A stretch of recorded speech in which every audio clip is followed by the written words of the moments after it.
అదేవిధంగా ఈరోజు షెర్వాల్ టెక్నాలజీ దానికైతే ఒక 100 నుంచి 200 ఎక్కువ అవుద్ది, మన్నికి ఎక్కువ ఉంటుంది. అయితే ఈరోజు అమరావతిలో కట్టే 5 భవనాలు ఏదైతే ఉన్నాయో టవర్స్, అది ఐకానిక్ టవర్స్. అదేవిధంగా అసెంబ్లీ ఏదైతే 250 మీటర్ల హైటు, ప్రజలు పైకి పోయి మొత్తం సిటీ మొత్తం చూసే ఏర్పాటు చేసేది. ఊరికి ఏదో ఆల్రెడీ కట్టిన అసెంబ్లీ ఏదైతే ఉందో అలా కాదు, ఇది ఇట్ ఈస్ ఐకానిక్. ప్రపంచంలో ఉన్న అసెంబ్లీలో ఇది నెంబర్ 1 అవుతుంది. అదేవిధంగా హైకోర్టు కూడా ఐకానిక్కే. ఐకానిక్ భవన్కి ఏదైనా కొద్దిగా నార్మల్ దానికంటే ఖర్చు ఎక్కువ అవుతుందండి. వైసీపీ వాళ్ళకి ఏం పని లేదు యాక్చువల్గా. వాళ్ళు ఎంతసేపటికి ఏంటంటే అదింత ఇదింత అని వాళ్ళ ఇష్టం, అంటే వాళ్ళ నోటికి వచ్చినట్టు చెప్పడం జరుగుతుంది. ఇవన్నీ కూడా ఏదైతే ఎస్ఆర్ రేట్లు ఉన్నాయో ఎస్ఆర్ రేట్ల ప్రకారం ఎస్టిమేషన్ వేసి దాని ప్రకారమే జరుగుతుంది. మేము కంపారిజన్ కూడా చేసుకుంటున్నాం. ఇతర రాష్ట్రాల్లో కావచ్చు, వాళ్ళు ఎలా ఐకానిక్ భవనాలు కట్టారు, వాళ్ళ రేట్ ఎంత, నార్మల్ భవనాలు ఎలా కట్టారు వాటి రేట్ ఎంత, సీఎం గారు చాలా క్లారిటీగా ఎప్పటికప్పుడు కంపేర్ చేసుకోండి. ఎస్ఆర్ రేట్ల ప్రకారం చాలా స్ట్రిక్ట్గా ఫాలో అవుతున్నాం. వాళ్ళకేంటంటే వాళ్ళు ఎక్స్పెక్ట్ చేయలే ఇన్ని వేల కోట్లు ఎక్కడి నుంచి తెస్తారు, మేము అప్పు చేసి వెళ్ళిపోతున్నాం, ఆ అప్పు తీర్చడానికే వచ్చిన ప్రభుత్వం పని అయిపోతుంది, ఏ విధంగా అమరావతి రాజధాని కట్టగలరు అని వాళ్ళు ఒక భ్రమలో ఉన్నారు. కానీ గవర్నర్ ముఖ్యమంత్రి గారు కేంద్రంతో, ఇప్పుడు ఎన్డీఏ ప్రభుత్వం ఇది, కేంద్రంతో ప్రైమ్ మినిస్టర్ గారితో మాట్లాడటం, వాళ్ళు యాక్చువల్గా కొంత 15,000 కోట్లు వాళ్ళు శాంక్షన్ చేయించారు. అదేవిధంగా 11,000 కోట్లు యాక్చువల్ హట్కో ద్వారా, ఇలా డిఫరెంట్ అనేక మార్గాలు తెచ్చాం. అయితే ఇది కూడా ప్రచారం చేస్తున్నారు, దీనికి అప్పులు చేసేస్తున్నారు అని. చేసే అప్పులు అమరావతి రాజధానిలో ఉండే ల్యాండ్స్, మిగిలిన ల్యాండ్సే రీపే చేస్తాయి. ఈరోజు మా దగ్గర 5,000 ఎకరాల ల్యాండ్స్ ఉంది, డెవలప్డ్ ల్యాండ్. అది కూడా మా దగ్గర ఉండేది కూడా డెవలప్డ్ ల్యాండ్, అంటే స్క్వేర్ యార్డ్స్లో ఉండే ల్యాండ్. ఆ ల్యాండ్ని ఫ్యూచర్ అమలు ద్వారా రీపే చేస్తాం. కాబట్టి అమరావతి క్యాపిటల్ సిటీకి చేసే అప్పులు ఒక్క పైసా కూడా ప్రజలు కట్టే ట్యాక్సుల ద్వారా రీపే చేయము. దీన్ని కూడా ప్రచారం చేస్తున్నారు. ప్రాజెక్టుని డిజైన్ చేసినప్పుడే అక్కడ ఎంత ల్యాండ్ పక్కన పెట్టాలా, దాన్ని అమ్మితే ఎంత వస్తుంది, దానికి తగ్గట్టుగా ఎంత లోన్లు చేయాలనే ఒక పర్ఫెక్ట్ ఫైనాన్షియల్ ప్లానింగ్. గత ప్రభుత్వానికి ఫైనాన్షియల్ ప్లానింగ్ లేదండి, ఇష్టం వచ్చినట్టు చేశారు. నా డిపార్ట్మెంటే తీసుకుంటే గత ప్రభుత్వంలో ప్రజలు కట్టిన ట్యాక్సులు, మున్సిపాలిటీలో ప్రజలు కట్టే ట్యాక్సులు ఏంటంటే ఆ డబ్బులు మున్సిపాలిటీలో పెట్టుకొని వాళ్ళు కౌన్సిల్లో రిజర్వేషన్ చేసుకోవాలా, ఏ వీధిలో ఏం చేయాలా, రోడ్డు వేయాలా, డ్రైన్స్ వేయాలంటే కౌన్సిలర్స్ నిర్ణయించాలా, దాన్ని కమిషనర్ గారు ఖర్చు పెట్టాలా. అవన్నీ వదిలేశారు. అవన్నీ చట్టం. కేంద్రం రాష్ట్రానికి, మున్సిపాలిటీస్కి, లోకల్ బాడీస్కి ఇచ్చిన స్వేచ్ఛ. ఆ స్వేచ్ఛని హరించేసి ఆ డబ్బులన్నీ వేరే వాటికి మళ్ళించారు. 3,000 కోట్లు 3,000 కోట్లు మళ్ళిస్తే ఈ ప్రభుత్వం వచ్చిన తర్వాత ఇంతవరకు గవర్నర్ ముఖ్యమంత్రి గారు 1,800 బ్యాక్ ఇచ్చారు, 1,800 వెనక్కి ఇచ్చారు. మొన్న నైట్ కూడా 700 కోట్లు యాక్చువల్గా పాత బాకీలకి ఫైనాన్స్ డిపార్ట్మెంట్ ఇచ్చింది. ఇట్లా గత ప్రభుత్వానికి ప్లానింగ్ లేదు, అన్ని డిపార్ట్మెంట్ డబ్బులు డైవర్ట్ చేసేసి ఏదంటే చేసేసింది లెక్క పక్క లేకుండా. కానీ ఈ ప్రభుత్వం వచ్చిన తర్వాత ఒక ప్లానింగ్గా మొన్న లాస్ట్ April 1 నుంచి ఏ మున్సిపాలిటీ డబ్బులు వాళ్ళ దగ్గరే ఉన్నాయి, వాళ్ళే ఖర్చు పెట్టుకునే ఫ్రీడమ్ ఇచ్చేశారు. ఆ మున్సిపాలిటీలో వాళ్ళే రిజల్యూషన్స్ పాస్ చేసుకొని కౌన్సిల్లో వాళ్ళు ఖర్చు పెట్టుకోవచ్చు. అలా ఈరోజు అమరావతిలో కట్టే బిల్డింగ్స్ చాలా ప్లాన్డ్గా ఎస్ఆర్ రేట్ ప్రకారంగా కడుతున్నాము. అంతేగాని అమరావతి ఖర్చు పెట్టే ప్రతి పైసా అమరావతి క్యాపిటల్ సిటీ తీర్చుకుంటుంది ఉండే ల్యాండ్ ద్వారా. Thank you.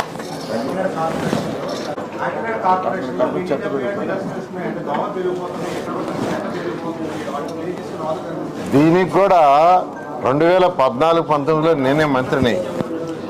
అనేక దేశ విదేశాలు తిరిగి నేను స్టడీ చేస్తే అల్టిమేట్ మార్గం ఏంటంటే వేస్ట్ ఎనర్జీ ప్లాంట్లు ఉండాలి. ఈరోజు చైనాలో 1,150 ఉన్నాయి వేస్ట్ ఎనర్జీ ప్లాంట్స్. 2014-19లో 350 ఉన్నాయి. లాస్ట్ 6 yearsలో 1,150. జపాన్లో 1000 ఉన్నాయి. అయితే 14-19లోనే స్టడీ చేసి ఆ రోజు గవర్నర్ ముఖ్యమంత్రి గారు చెప్తే మన రాష్ట్రంలో 10 శాంక్షన్ చేశారు. అయితే 2019 ప్రభుత్వం అయ్యేటప్పటికి 2 అడ్వాన్స్లు ఉన్నాయి, విశాఖపట్నం, గుంటూరు. అవి 2 కంప్లీట్ చేశారు. ఈరోజు రాష్ట్రంలో వచ్చే 7,000 టన్నుల చెత్తలో 2,800 ఆ 2 ప్లాంట్లలో పోయి బర్న్ ఆశపై ఎలక్ట్రిసిటీ ప్రొడ్యూస్ అవుతుంది. అయితే గత ప్రభుత్వం ఏం చేసిందంటే చెత్త పన్ను ట్యాక్స్ వేసింది, దాదాపు 153 లక్షల లెగసీని అక్కడ పెట్టేసి వెళ్ళిపోయింది. చెత్త పన్ను వేసింది, ఆ చెత్త కూడా తీల 153 లక్షలు, 85 లక్షలు గ్రౌండ్ లెవెల్ పైన ఉంది, గ్రౌండ్ లెవెల్ కింద బ్యాక్ ఉంది. 2024 ఈ ప్రభుత్వం వచ్చిన వెంటనే మచిలీపట్నంలో స్వచ్ఛ ఆంధ్ర మీటింగ్, స్వచ్ఛ ఆంధ్ర కార్పొరేషన్ ద్వారా జరిగే స్వచ్ఛతా మీటింగ్లో గవర్నర్ ముఖ్యమంత్రి గారు నాకు ఆదేశం ఇచ్చారు. 85 లక్షలు 1 yearలో పూర్తి చేయాలంటే 2025 అక్టోబర్ 25 పూర్తి చేసాం, అక్టోబర్ 2కి. అయితే గ్రౌండ్ కంటే కింద కొన్ని దగ్గర 5 మీటర్లు, 6 మీటర్లు, 7 మీటర్లు ఉంది.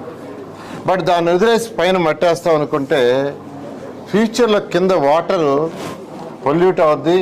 అది కూడా తీసేయాలంటే మళ్ళీ టెండర్లు పిలిచాం, అది కూడా జరుగుతుంది. జూన్ ఎండ్కి ఎటువంటి పరిస్థితుల్లో కూడా ఈ రాష్ట్రంలో గత ప్రభుత్వం వదిలేసిన 153 లక్షల టన్నుల లెగసీ మొత్తం పోతుంది. టౌన్లో ఎక్కడైతే దగ్గర ఉన్నాయో వాటన్నిటి పార్కులు చేయొచ్చు, అక్కడ కన్స్ట్రక్షన్ చేయటం లేదు. 15 సంవత్సరాలు అక్కడ కన్స్ట్రక్షన్ చేయకూడదని నాముంది, పార్కులు చేసుకోవచ్చు. మొన్నే గవర్నర్ ముఖ్యమంత్రి గారి దగ్గర మున్సిపల్ శాఖ డిపార్ట్మెంట్ రివ్యూ జరిగితే పొల్యూషన్ బోర్డు వాళ్ళకి చెప్పిన వాళ్ళ దగ్గర డబ్బులు ఉన్నాయి. టౌన్కి దగ్గర ఉండే పార్కులు ఒక 80 ఉన్నాయి టౌన్ లోపల. ఆ 80 పార్కులు వాళ్ళకి హ్యాండ్ ఓవర్ చేస్తున్నాం. వాళ్ళు డెవలప్ చేసి మళ్ళీ మున్సిపాలిటీకి హ్యాండ్ ఓవర్ చేసేటట్టుగా వాళ్ళతో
అందరికీ నమస్కారాలండి.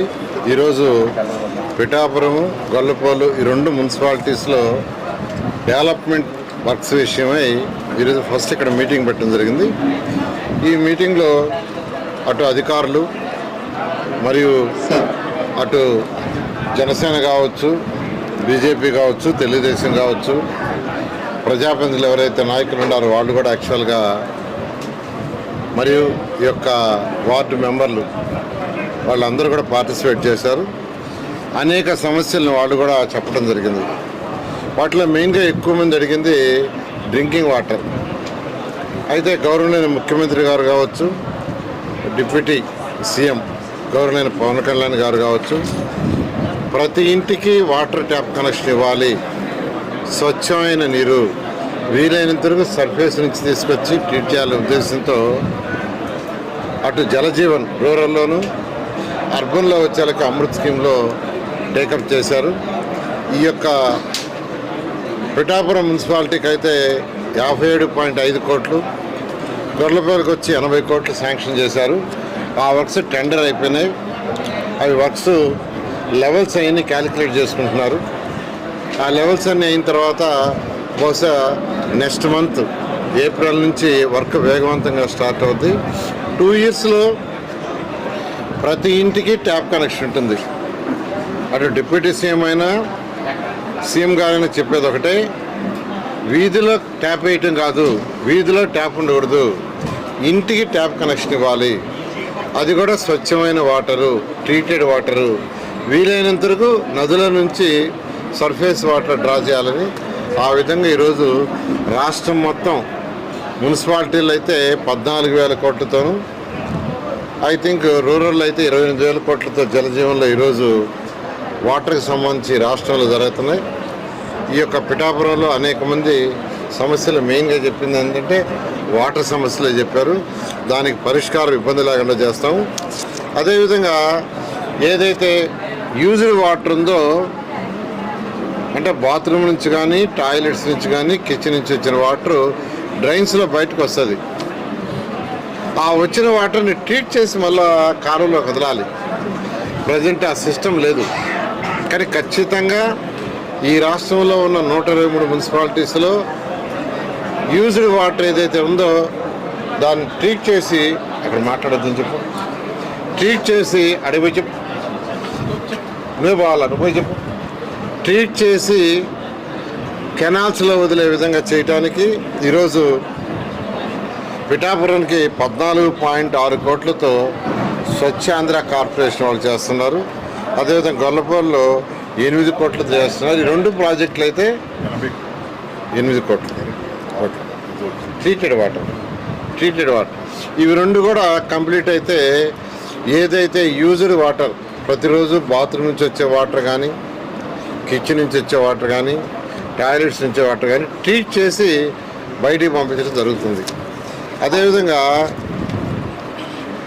రోడ్డు స్వీపింగ్ మిషన్ కావాలని అడిగారు. నేను ఇమీడియట్గా దాన్ని యాక్చువల్గా స్వచ్ఛాంధ్రాలో శాంక్షన్ చేస్తాము. అదేవిధంగా పార్కులు 16 పార్కులు ఏమి ఉన్నాయి, ఆల్రెడీ 2 పార్కులు 3 పార్కులు టేకప్ చేశారు. యాక్చువల్గా మిగతా పార్కులన్నీ కూడా రాబోయే 2-3 సంవత్సరాల్లో 100% అవన్నీ పూర్తి చేస్తామని తెలియజేస్తున్నాను. అదేవిధంగా రోడ్లు కొన్ని దగ్గరలో రోడ్లు వేయటం వల్ల, అంటే ఒక దగ్గర రోడ్డు వేశారు, దాని కంటిన్యూషన్ రోడ్డు సైడ్ రోడ్స్ లోయింగ్లో ఉన్నాయి. దానివల్ల వాటర్ వచ్చినప్పుడు నీళ్ళు నిలుస్తున్నారు. దాన్ని కూడా పరిశీలించి దాని మీద కూడా యాక్షన్ తీసుకొని ఆ ప్రాబ్లం లేకుండా చేస్తామని తెలియజేస్తున్నాను. అదేవిధంగా టిట్కో హౌసెస్లో ఏదైతే యూజీడీ కట్టామో దాంట్లో బ్లాక్ అయిపోయింది. ఆ బ్లాక్ని తీయాలంటే ఇప్పుడే రీజనల్ డైరెక్టర్ గారికి చెప్పాను. కాకినాడలో మిషన్స్ ఉండే, ఆ మిషన్స్ తెప్పించి అది క్లీన్ చేయమని చెప్పడం జరిగింది. అదేవిధంగా ఇక్కడ స్టేడియం ఏదైతే పెండింగ్ స్టేడియం ఉందో దాన్ని స్పోర్ట్స్ వాళ్ళతో మాట్లాడి ఎలా చేయాలో దాన్ని చేస్తామని తెలియజేస్తున్నాను. అదేవిధంగా ఈ జగ్గయ్య చెరువు దగ్గర రోడ్డు స్ట్రీట్ లైట్స్ విషయం చెప్పారు. దాన్ని కూడా ఇమీడియట్గా ఏం చేయాలి. అదేవిధంగా 2వ వార్డులో కొన్ని ప్రాబ్లమ్స్ చెప్పారు, అది కూడా టేకప్ చేస్తామని తెలియజేస్తూ అల్టిమేట్గా ఒక కన్సల్టెంట్ పెట్టాము. కన్సల్టెంట్ ఇవాళ కొంతవరకు ప్రజెంట్ చేశారు, మొత్తం చేయలేదు. ఏదేమైనప్పటికీ రాబోయే 2 సంవత్సరాల్లో ఈ యొక్క పిఠాపురం కానీ గొల్లపూర్లో కానీ 100% డ్రింకింగ్ వాటరు, 100% డ్రైన్స్, అంటే వర్షం వస్తే నీళ్లు పోయే డ్రైన్స్, అదేవిధంగా యూజ్డ్ వాటర్ పోయే drains, roads, lights, parks complete చేసే విధంగా దీనికి సంబంధించి ఫైనాన్స్ ఏదైనా అల్టిమేట్గా ఫైనాన్సే, దానికి అనేక మార్గాల ద్వారా అన్వేషిస్తున్నాం. ఏదైతే ఇప్పుడు అమృత్ 2.0 కావచ్చు, ఏవి వచ్చినట్టే యాన్యుటీ మోడల్లో 100% డ్రైన్స్ కట్టాలని ఒక 5,000 కోట్లతో కట్టేదానికి గవర్నమెంట్ ముఖ్యమంత్రి గారు శాంక్షన్ ఇచ్చారు.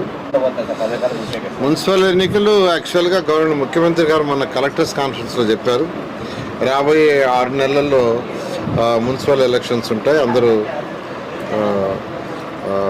కండక్ట్ చేసేటట్టుగా ప్రిపేర్ కావాలని. దానికి వర్కింగ్ జరుగుతుంది. యాక్చువల్గా అంటే డివిజన్లు పెంచమని అందరూ ఎమ్మెల్యేలు అడుగుతున్నారు, number of booths, number of wards, కార్పొరేషన్లో డివిజన్లు.